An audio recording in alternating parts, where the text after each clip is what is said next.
안녕하세요. 정신건강의학과 전문의 정호열입니다. 안녕하세요. 아나운서 박민영입니다. 오늘 나눠볼 이야기는 이겁니다.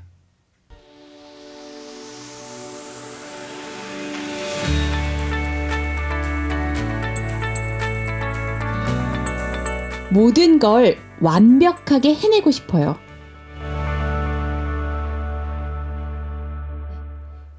오늘 이야기의 주제 완벽주의. 이것 때문에 힘든 분들 참 많을 것 같은데요. 저도 약간 이 완벽주의 성향이 좀 있거든요. 잘해야 되고 끝까지 딱 맞춰야 되고. 근데 좀 힘들어요. 네, 이거가 사실은 좋고 나쁘고 이런 개념도 아니고 또 보통 세상을 살 때 공부할 때도 그렇고 직장 생활하거나 자기 일 진로 관련해서 커리어 쌓을 때도 그렇고 도움되는 부분들이 분명히 있죠. 근데 완벽주의 자체는 문제가 없는데 그게 너무 지나쳐서 약간 주객이 전도되는 경우들이 있어요. 예를 들면은 이제 내가 완벽하게 계획 짜는 게 너무 좋고 그걸 꼭 해야 된다는 생각이 있다.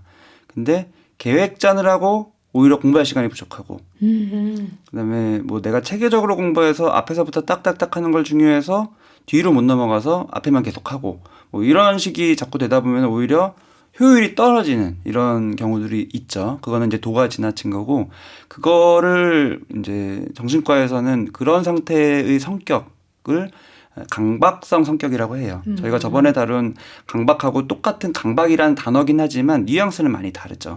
완벽주의 성향이라고 보시면 돼요. 어떤 매사에 완벽하게 하려고 하고, 그러기 위해서는 준비도 철저해야 되고 계획도 철저해야 되고 쉽게 말하면은 이제 저번에 제가 말씀드린 감정과 생각 축 중에서는 생각을 많이 돌려요. 그래서 논리적으로 딱딱딱 준비하고 그 진행 과정도 역시 논리적으로 딱딱딱.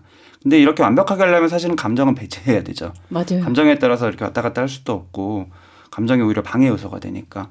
우리는 이제 역시 엄마분들을 대상으로 하는 현실 육아이기 때문에 원래 내가 애를 키우기 전에는 이런 나의 성향이 커리어 쌓기에도 좋았고 나한테도 좋았다. 근데 그래서 스스로도 이런 부분에 대한 자부심이 있었다. 근데 아이를 키우면서 오히려 내가 가진 좌절감을 느끼죠. 네. 내가 이런 성향 자체가 오히려 아이를 키울 때 뭔가 더 방해가 되는 느낌.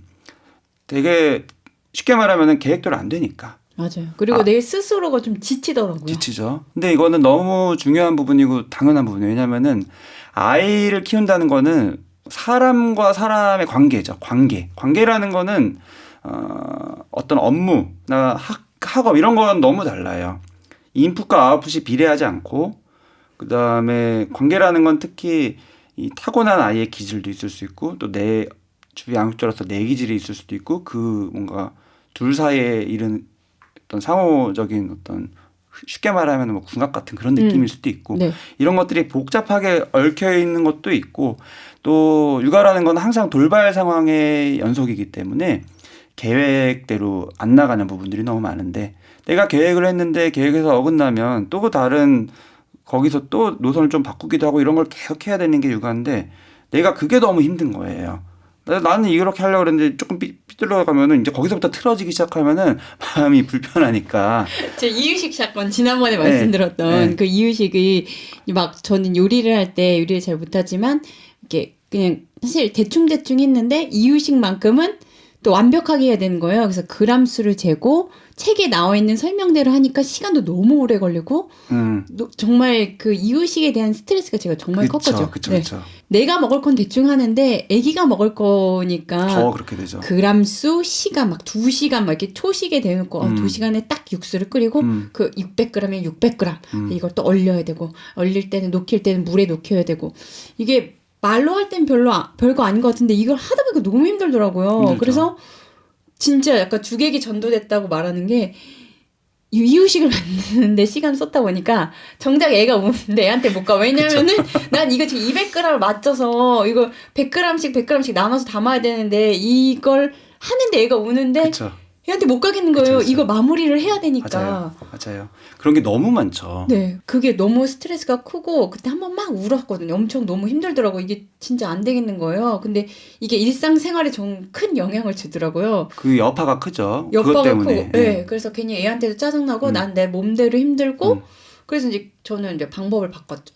그래서 이제 결론은 그래 내가 선생님이 진짜 그것도 선생님이 말씀해 주신 건데 일상생활을 잘 유지하고 이렇게 뭐라 그럴까 흐름을 막 너무 기복이 없이 하려면 네네. 그걸 유지하는 게 중요하다고 네, 하셨잖아요. 네네. 그래서 그걸 유지하기 위해서 이 이유식만큼은 그냥 내가 여기 시간 투자하느니 그냥 전문가의 도움 그쵸, 사 먹고 그쵸. 배달을 시키고 대신 아이한테 다른 부분에 있어서 더 노력을 해보자라고 결론을 내렸더니 마음도 너무 편하고 먹을 때마다 너무 제가 좋은 거예요. 그렇죠. 이런 식으로 좀 생각을 바꿔보는 것도 괜찮은 건가요? 그거 되게 중요한 건데 이제 박민현 아나운서가 지금 요 부분을 이제 인식했었을 때는 내가 생각을 바꿨기 때문에 이게 됐다. 네. 이렇게 이해를 하실 수 있어요. 근데 사실은 제가 들었을 때는 생각을 바꿔서 된 게 아니라 이미 감정이 편해졌기 때문에 그게 가능한 거예요.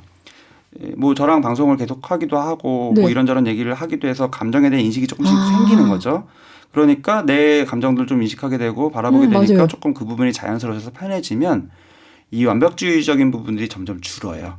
그래서 생각을 바꾸기가 쉬워져요. 그렇네요. 모든 게 항상 이면에 감정이 있는 거라고 봐도 무방할 정도로 감정은 생각보다 많은 영향을 미치고요. 오늘 저희가 다루는 완벽주의도 역시 감정이 있어요. 보통은 완벽주의가 왜 생길까? 이런 식으로 생각을 해보면은 완벽주의인 성향인 분들은 뭐 물론 그게 기질일 수 있고 타고난 걸 수도 있지만 그 이면에 어떤 감정이 있길래 그럴까를 생각해보면은 답이 나오거든요. 이면에 감정이 보통은 완벽주의적인 분들이 불안이 있죠. 뭔가 불안하니까 이거를 내가 불안할 요소들을 제거하기 위해서 미리 꼼꼼하게 계획하는 거예요. 돌발 상황이 생겨도 내가 이걸 딱 처리할 수 있게 미리 계획을 그쪽도 해놓는 플랜 A, 플랜 B 이렇게 해놓기도 하고 딱딱딱딱 해놔야지 내 마음이 조금 더 편안한 거죠.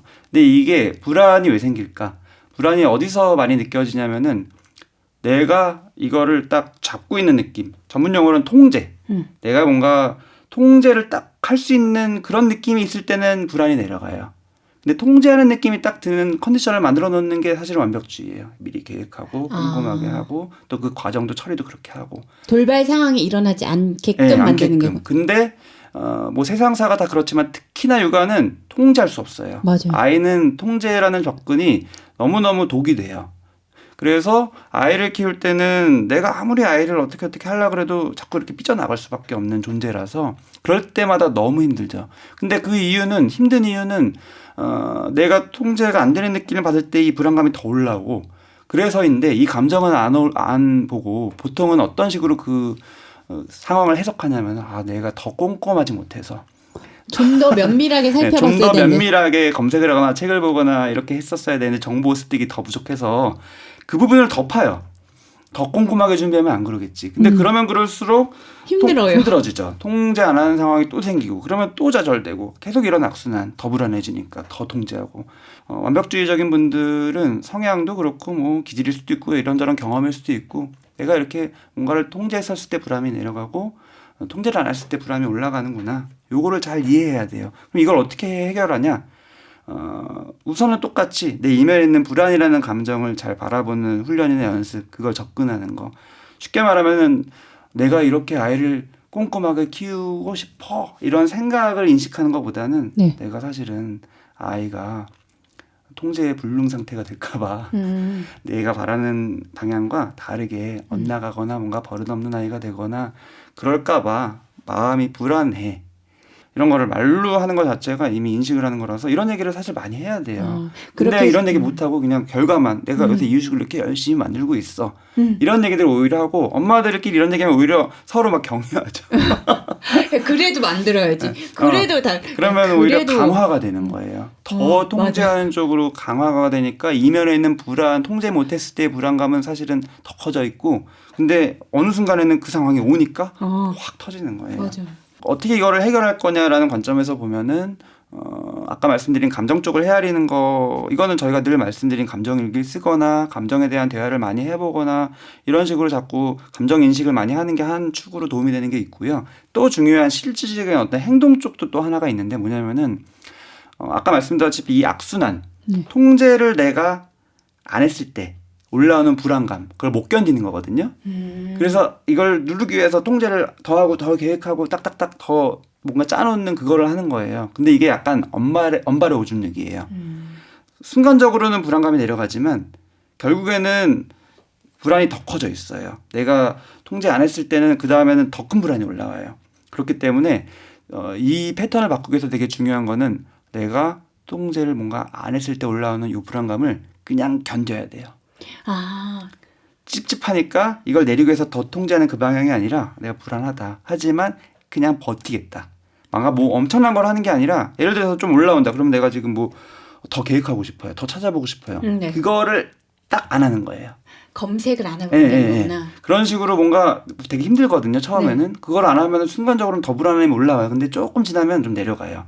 근데 이게 처음에는 좀 힘들지만 이 내려가는 경험을 하다 보면 내가 이렇게 안 해도 불안감은 내려가는 거네. 이런 식으로 이 감정을 내가 다룰 수 있는 좀 자신감이 생겨요. 그러면은 굳이 힘들게 이런저런 노력들을 안 해도 되는 거고 이러면 또 선순환으로 바뀌는 거죠. 안 하니까 괜찮네. 통제를 안 했더니 아이가 더 엇나가는 게 아니라 통제를 안 했더니 아이가 더 말을 잘 듣네. 이런 게 느껴지는 그 타이밍이 있거든요. 예를 들면은 이제 아이들이 점점 크면서 더 이래라 저래라 막 이런 걸 많이 할수록 아이가 더 말을 잘 들을 것 같지만 아주 어렸을 때는 뭐 강압적으로 그렇게 해서 좀 들을 수 있지만 아이가 점점 크면서 자연적인 정상 발달 과정상 자기 주장도 생기고 힘도 내 세지고 생각도 생겼고. 또 뒤에서 몰래 하는 능력도 생기고 막 네. 이러면서 결국엔 통제 밖으로 자꾸 가요. 네. 그게 사실은 정상 발달이고 뭐 초등학교 가고 중학교 가고 사춘기 되고 청소년 되면서 그게 자연스러운데 이걸 내가 어느 정도 냅두고 허용하는 게 사실은 아이를 위한 길이고 좋은 거고 머리로는 아는데 내가 그게 익숙하지가 않고 더 불안하니까 그걸 못 견뎌요.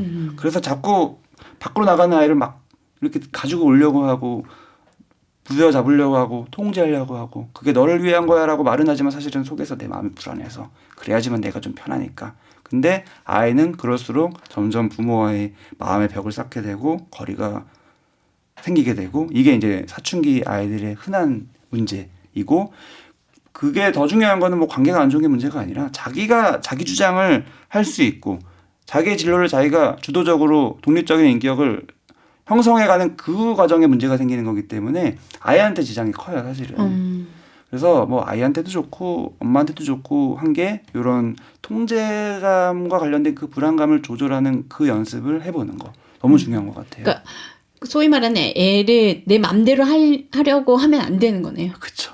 근데 그게 내 맘대로 간단한 거지만 너무 간단한 힘들죠. 거지만 간단한 게 아닌 거예요. 왜냐면은 저렇게 하면 그러니까 제 기준에서는 이렇게 하면 애가 힘들 게 눈에 보이니까 하지 말라고 하는 건데 또 굳이 하겠다고 하면 그럴 땐 그냥 내버려둬서 본인이 힘든 걸 좀 느껴봐야 될까요? 약간의 시행착오와 뭔가 이런 시행착오. 것들을 조금은 냅두는 게 너무너무 중요한 아이의 자산인데 네. 그거를 못 견뎌서. 못 견디는 거예요. 근데 못 견디는 이유는 그 이면에 있는 내 감정. 감정 때문에 불안감이 올라와서.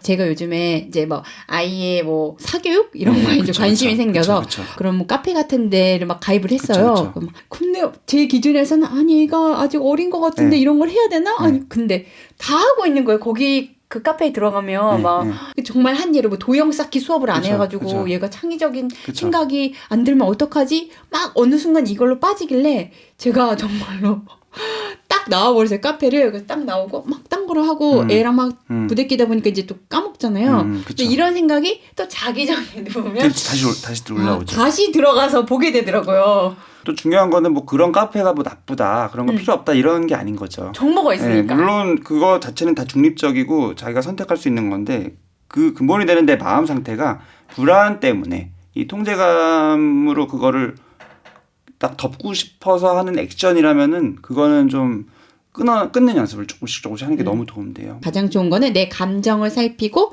감정을 얘기하는 거. 밀어보고 안 그러면 막 빨려 들어가거든요. 미루는 게 뭔가 나쁜다기보다는 내가 다시 평정심을 찾는 굉장히 중요한 시간을 버는 효과가 있어요. 미루는 거. 감정에 있어서는.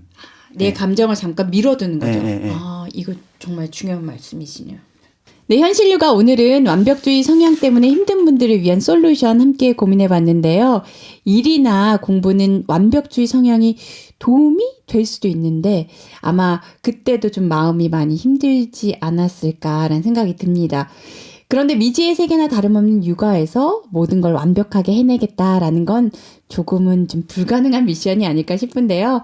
완벽주의 성향 때문에 힘들다면 더 꼼꼼하고 완벽한 계획이 아니라 왜 내가 이런 마음이 드는지 내 마음을 좀 들여다보고요. 나 자신을 변화시키고 또 성장하는 기회로 좀 삼아보면 어떨까 싶습니다. 선생님, 다음 시간에는 어떤 얘기 나눠볼까요? 저희 현실 요가가 점점 그 감정의 깊이가 점점 깊어지고 있잖아요.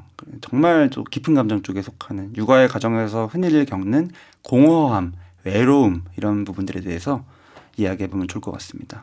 네, 지금까지 저는 아나운서 박민영이었고요. 저는 정신건강의학과 전문의 정우열이었습니다.